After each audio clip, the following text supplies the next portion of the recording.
Are you guys here just to lounge around or talk about books? What I want to do though is, are you guys aware of this Kraken-Con card game? Have you guys heard about this? It's in the program. Yeah. I'll tell you though, I've been to loads of conventions, and this is an awesome idea. I don't know, probably because when I was in my early 20s, I was playing Pokemon with my older son, so I kind of got into the whole Pokemon thing. I was doing, the tournaments and all that. So I just go, wow, card game, that's really cool. So if you guys want the cards, come and get them. They're up here afterwards. They're free. They're totally cool. A little bit about myself. My name is Davidson L. Haworth. Born and raised in San Jose, California, so I'm local. I started writing actually when I was 6, writing short stories because I read The Hobbit, and now it's a major motion picture. But back then it was just a children's fantasy novel. So because of Tolkien is the reason why I do what I do today, and he was a big influence on me. And then later on, C.S. Lewis. So my writings are, I guess people would say nowadays in the traditional sense. I have a book now which is out there and is on sale for $10, Kraken-Con special, and it's part of a trilogy series. But you don't have to read the whole series to just read one book. You can read them separately. I kind of wrote them that way. So that way, you don't have to go out and buy all 3 books. You can just read them one, and if you won't like it, you can just read the other, whatever. But my vampires are very traditional, kind of like Christopher Lee types, Bela Lugosi, the kind of vampires that'll steal your baby in the middle of the night, suck on their blood, things like this, and not the ones that go to high school and big prom queens, all that. So they're very traditional vampires. And speaking of vampires, I don't know, I saw a preview for Vampire Academy. Have you guys read those books? The books were okay, but when I went to the movies and saw the trailer, I said, they're joking. This is like a real bad B movie. If you ever go to YouTube, just type up Vampire Academy, watch the trailer, and be like, oh my gosh, they're producing this rubbish? It's just horrible. But anyway, I guess it's like beauty's in the eye of the beholder, right? Some people like certain stuff, some people don't. I'm the kind of guy who pretty much delves into almost anything. I like anime, I like fantasy, I like sci-fi, I like Star Trek, I like Star Wars. My first true love is Doctor Who, because I grew up with Doctor Who. So I'm just not fantasy, I'm just everything, basically, a little bit of everything. So like I said, let's talk about the subject matter. I started writing when I was 6, and basically it started from there. First publishing job was with TSR. I'm sure you've heard of them. They used to do the Dungeons and Dragons manuals. So I was doing a lot of the descriptions, inside the manuals. And I did some work with Choose Your Own Adventure books. Rose Estes, working with her, and she was fantastic. That was pretty much right out of college. So, and then from there, because of creative differences, I decided to do stuff on my own. When the recession hit, I did some commercials, some films, some scripts for films and television. So I've done just about everything, and pretty much in the genre of writing, except for like romance novels. For some reason, I can't read romance novels. My characters can never go beyond the first kiss. You know what I mean? I don't know. So anyway, writing in the 21st century. We're now in the 21st century, and it's really hard to believe. Being a kid, everyone talked about the year 1999. And in the 80s, Prince came out with that song 1999. So from the time that song came on, everyone was like, when it changes, we're all gonna party like it's 1999, And on that fateful day of turning over into the new century, I always had images of me, especially when I was in high school, images of me going to like major rave party, just totally going nuts for the new millennium, right? I was at home watching Dick Clark with two kids, and I realized my whole life since that Prince song, I thought I was gonna just party like crazy, and I'm sitting at home watching Dick Clark, you know, and so sometimes life doesn't turn out the way you want it to, as you imagine it is when you were in high school or what have you. But writing in the 21st century today is completely different than what it was even 5 years ago, 10 years ago. Traditionally, how it would go, you basically write your book and you try to sell it to different publishers. And the chances of that happening was less than 1%. You know, how many people write or have written anything or even poems? Yeah. You know, so, and you can understand how difficult it was, like for people like Stephen King or Tom Clancy, God rest his soul, who passed away last week. And he was a big influence on most writers that are out writing today. Even for fantasy writers, he's a big influence on all of us. So people like Tom Clancy, when they were able to get their first book deal, even the publishers wouldn't support him. Tom Clancy was selling his first book out of the trunk of his car in front of bookstores. You don't believe it. And in regards to writing, that's what you have to do, is when you have a book, you have to do book signings.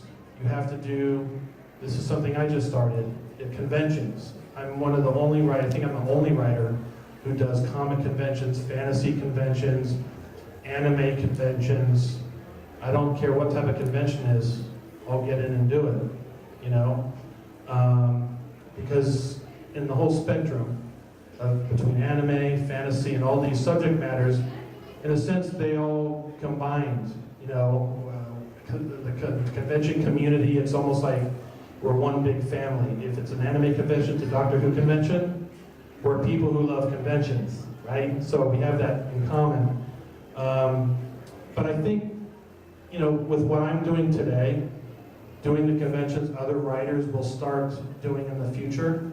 I just hope on my Wikipedia page that they credit me for being the first one to do conventions, because it's a whole new way to reach people and to talk to people. And the great thing about writing is, and you have something out there, is you get to meet lots of awesome people, especially at conventions, because it's a fun atmosphere, you know?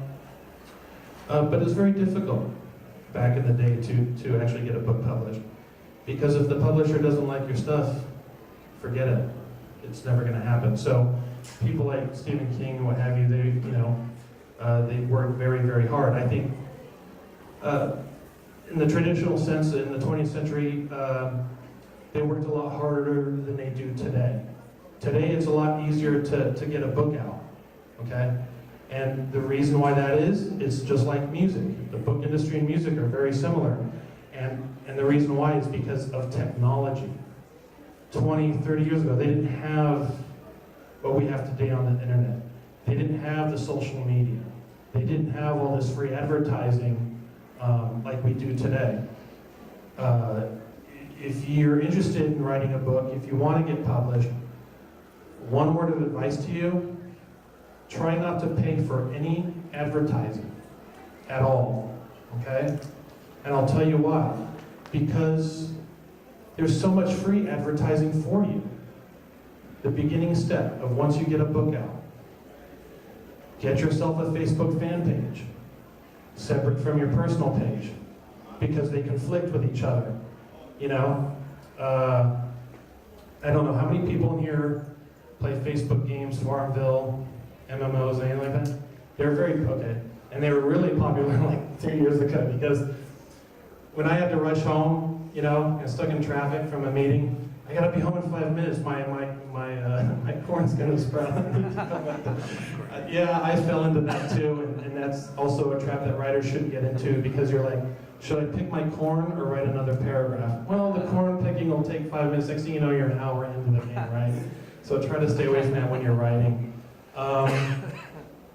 No, but So advertising, you don't need it. You got Facebook, okay? Start your own fan page. Have your own personal page. Share everything that you can on that page. Like with pictures I take, conventions, what have you. You post them on Facebook. You put a link on that picture to your website. So every time someone sees a picture, you're advertising your website. Get a Twitter account. Get I'm on it, but I'm not on it much. Someone else puts the pictures up there. What's the one where you put all the pictures up there? Pinterest? No, I have Pinterest, not that one. It's Tumblr? Tumblr, that's it, Tumblr. And what you do is you put the pictures up there, and then you put your website on there. So every time someone clicks on there, they're advertising your website. Another thing is when I go to conventions, and I hear that Lou Ferrigno is going to appear. The guy's a convention monger, right? Or the seventh Doctor from Doctor Who's appearing. As a writer, what do? Hey, can I take a picture with you? Sure, no problem. You get a picture with them, you put them on your page. You say, hey, hanging out with Sylvester McCoy. Put your website on there, boom. It's all advertising. That's all free advertising. And it works. People talk about, Facebook advertising. Don't spend a dime on it, okay? The only thing I suggest that you spend money on is if you're at a convention, advertise in the convention booklet. Because most people, like Comic-Con, for example, when you go to a convention, I don't know about you, but for me personally, I keep all my programs. Because you know what? Believe it or not, when you're sitting home, I want to reminisce about that, about Kraken-Con. Let me scan through the program book again, just to bring back those fond memories of being at that convention. But as people are scamming through there, they're seeing you every time. So it's repetition. And that's the secret of advertising, is repetition. For example, I don't know if you remember in the movie theaters, early 90s, you go to a movie and you'd see like advertising slides before the movie. You remember those? And the secret was that each advertisement you'd see at least 3 times before the movie. Well, that advertising worked because 80% of the people went to the theater remembered those advertising because it was repetition of at least 3 or 4 times or more. So that's what works best. And then you have all your friends out there. When you share, you go ahead and you tag people. That's all part of advertising. I've had someone who was here at Kraken-Con and just came up to me, I love your work, I love your stuff. And I'm like, really? Because I think even if it doesn't matter who you are, if you're writing your first book or you're Tom Cruise, or maybe not Tom Cruise, but most of the time you're going to be surprised when someone comes up to you and say they like your stuff. And that makes you feel good inside as a human being. I'm sure it makes Tom Cruise feel good too, but I'm sure he gets it every day. So it's not as special to him as other people. And then they say, I'm from Chicago, I just moved here from California. So when you have your book out there, you don't know who you're reaching. I've had people, from Moscow email me saying, I read your book. People from, Felixstowe, England, some small town on the coast of England. I read your stuff, it was very enjoyable, And as a writer, it makes you feel good because writing is such a lonely business because it's just you and your computer. Or if you're really traditional, it's you and a piece of paper and a pencil, And a lot of times you don't get a lot of feedback. Another thing is I have to say is, when you're writing, you start advertising yourself, your friends start to notice, okay? I use Facebook as an example a lot. That's just, Facebook is everywhere. Most media now seems to be on Facebook. Everyone has a Facebook page. Even my 2 parakeets have their own Facebook page, believe it or not. But I promise you, I didn't set it up. I didn't set up that page. My wife did. But no, so the thing is, you need to, have that page to connect with the world, basically. And, you have these friends who will look you up and say, hey, Dave, remember me from high school? And, oh, yeah, hey, let's connect. And what do you hope when you connect with someone on Facebook you went to high school with, or elementary school or whatever? It's like, oh yeah, like maybe have a drink with them, or go, meet them somewhere, and just, kind of shoot the breeze, kind of, bring back some old memories. And then you find out you have nothing in common with them. Because through the years people change, but you still keep them on, your Facebook page, and I call them frenemies. And I'll tell you why, because people that I just meet, here for the first time, I just consider you all friends I haven't met yet, right?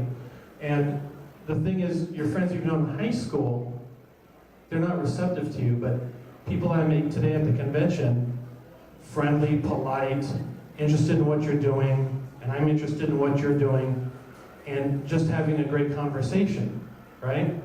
And hopefully, you'll like my Facebook page, and hey, Dave's a nice guy, and blah, blah, blah, whatever. But your friends from high school, you tag them, they untag themselves. You ask them to share something, they don't want to share anything. They don't like any of your posts or anything. And that's the oddest thing, because I thought your best supporters as a writer, or I think pretty much in any type of entertainment industry, would be your friends, especially your friends that you haven't seen in a long time. But I can guarantee you, 99% of your high school friends, they're basically just have you on their page and just to look at your pictures and wait for you to one day get that status. We regret to inform that Dave just passed away today. And they're like, oh, okay, now I know when this guy passed away. Believe it or not, that's what they do. So most of my friends on my page, I just delete that when I went to high school with. Because I said, if I'm not going to communicate with them, if we're not going to go out and have coffee, if we're not going to have some kind of feedback, even messages, what's the point? Why? Right? So I went from, on my personal page, like 7,000 people to like 130. And that is why you have to get yourself a fan page. Okay? Now I have people on my fan page who are also on my personal page, but a lot of those are like artists. Okay? It's you got to keep artists very close to you. Okay? When you're writing. Because there's going to come a day when you have a vision for your story, you know exactly what it looks like, but most writers are horrible artists. My running joke is I'm so bad at drawing art that all my stick figures are naked, okay? Because I can't draw clothes on them. That's how bad of an artist I am, just forget about it. So for someone like me, I have to find myself an artist. Now I recommend you always find your own artist, always, 100% of the time. I've had publishers bring in their own artists, and it's not the vision you want. And when you say, well, can you do this and this and this? They said, no. We're drawing the way the publisher wants it drawn, not you. Well, this is my character. It doesn't matter. The publisher's paying you, they're paying me, and this is just the way the cover's going to look like. And that's it. And it happens a lot, even with the big names. Harry Potter, J.K. Rowling, big name, right? Well, she had her first covers of Harry Potter, okay? And now they're redoing all the covers. Now, there's two reasons for that. Number one is she possibly didn't like it, the first one, so they got another artist for the new release. Or the publisher just wants to re-release it with new covers so that the diehard fans will buy all the books with all the covers, okay?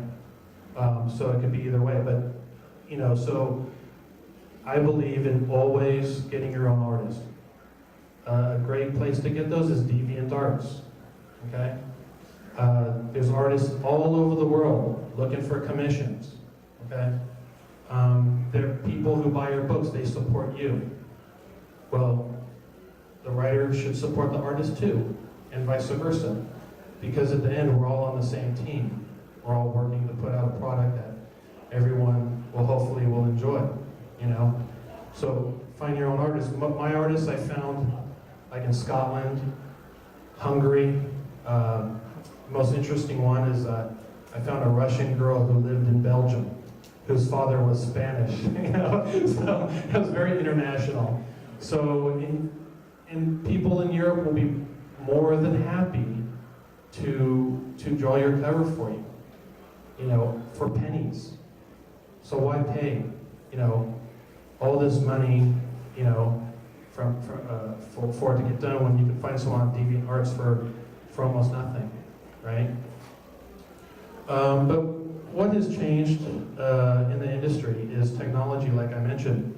And if you are planning on writing a book, here is what writing is today. Back in the traditional form, you had to write it what they call Chicago manuscript. Every book had to be in the same format. Today, there's no rules. As long as there's no grammar errors, you're good to go. Who's ever read The Road? The book The Road? It was a movie. Okay, yeah. If you read that book, there's no quotation marks. And when people are talking, okay? You can write a book any way you pretty much want, as long as it's a good read. I mean, granted, he's kind of a big name, so he can go into a publisher. This is how I want to write it. That's the way it's going to be done. The publisher say, okay, we'll just shut up because we're going to make millions off this guy. And that's all they really care about at the end of the day. So he's totally off the traditional manuscript of how to write a book. And if you look at a lot of artists today, writers today, they write the way they want to write. And that's a good thing, because writing is an art, and like an artist, they can paint or draw whatever's in their mind. It should be the same freedom for writers as well. Okay, but like technology, just about anyone can write a book. And there's a lot of reasons why. There's self-publishing out there that a lot of people are doing. Well, you have a lot of big houses, publishing houses, like Penguin, buying those out and using them, because there's this big money in that right now. There's a lot of people doing the self-publishing. But do you want to go that route or not? That's the question you have to decide. For me, I'm with a publishing group called iUniverse, who's owned by Penguin, okay? They do a lot of self-publishing stuff. But since they've known of my background and the experience I had in writing, they came to me and said, we want to find writers who've been in the industry for a long time. We want to produce your books, free of charge, and use that to boost up our self-publishing and also the non-self-publishing, which is they call traditional. There is no difference now between the self-publishing and traditional publishing. There's only one difference, okay? You know what that is? That's, in self-publishing, you're paying for it yourself. In the traditional, the publisher will pay you, and they'll put the book out there, and they'll gain a profit from that, and you'll get paid quarterly. And that's what I'm doing right now, is the publisher is paying me, and I get paid quarterly. And sometimes for an artist, depending on how well your book's sold, getting paid quarterly really sucks. 4 times a year is not good, but that's the way the industry is. So if you're just getting into it, never quit, your day job. Always keep working. 90% of writers have a day job. Unless you're Stephen King, you're going to be working at your job, wherever it may be. Cisco, Apple, McDonald's, wherever, it doesn't matter. So you got to remember that. And if you love writing, also remember the best writers write only for themselves, okay? They write stories that they enjoy. Like a lot of Russian authors like Pushkin, if you know who Pushkin is. He wrote what he wanted to write. And that's the secret. Write what you want to write. Don't let anyone tell you what to write. And that was the problem with TSR. You draw up a character, oh yeah, that's great. We want this changes. I spoke to a DC artist who happened to be attending the Doctor Who Gallifrey 1 convention in LA, and we were talking about that same issue. He says he was drawing Supergirl, and he wanted to cut her hair to give her a different type of look. He had to go through corporate just to get Supergirl a hair trim. That's how tight they are on you, okay? So for self-publishing, you have all the freedom in the world and you own your rights. most of my characters, except for the recent ones that I created, the publishing company owns. You don't own them after that. Once they pay you, you do not own your characters. And you know, it's that way with comic books as well. Venom. And who reads Marvel Comics? The character Venom. A 14-year-old kid created Venom. Okay? He went to Marvel. This is my character. Here's the story. Here's the background. Marvel loved the idea. Guess, how much did they pay the 14-year-old kid for the character of Venom, for the rights of Venom? Just throw numbers to me. $25. $25.